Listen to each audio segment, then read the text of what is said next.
We're here on Dartmoor in extremely special location, close to a wilderness that allows people the quiet and the space to explore their own creative ideas.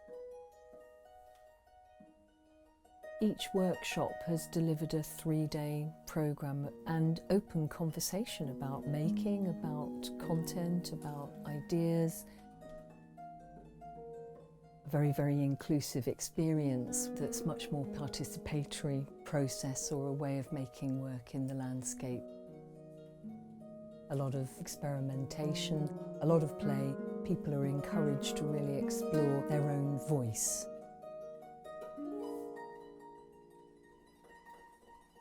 There's so much wildness that allows people the quiet and the space to explore their own creative ideas and to shift things to the side a bit and provoke some fresh thinking and rethinking around things that they might not otherwise be doing. Been some real magic going on in what people have been able to get to in terms of their own creative thought processes.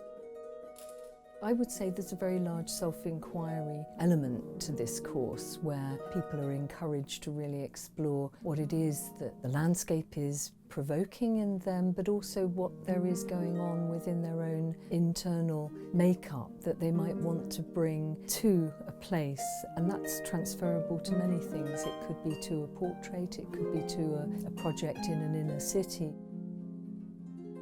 New ideas and insights that would be generated through coming to a course like this, with the sheer eagerness to kind of get out and do things in all sorts of different conditions has generated very, very surprising and quite powerful results.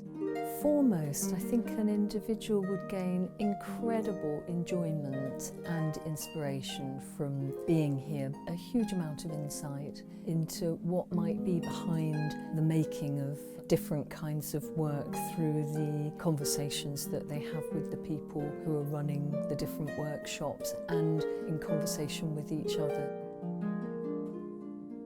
A magical, rare opportunity for people to be fully immersed in a pretty much unchanged landscape and find the peace and privacy to explore their creativity for a pretty full-on week.